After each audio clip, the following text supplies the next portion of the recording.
Sir Ian Clunies-Ross died in June 1959. Now, through the establishment of the Ian Clunies-Ross Memorial Foundation, a national science centre is planned. The centre, to be known as Clunies-Ross House, will honour the man who, for 10 years as chairman of CSIRO, guided and inspired the growth of science and its application to Australian development. And to aid natural rainfall, experiments were carried out into methods of creating artificial rain.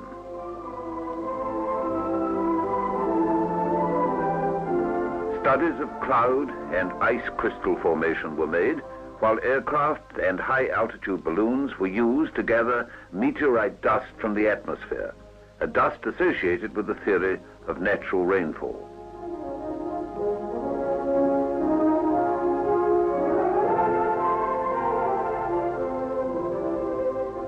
Dry ice and silver iodide were used in cloud seeding experiments, which resulted in a considerable increase in the rainfall over selected test areas.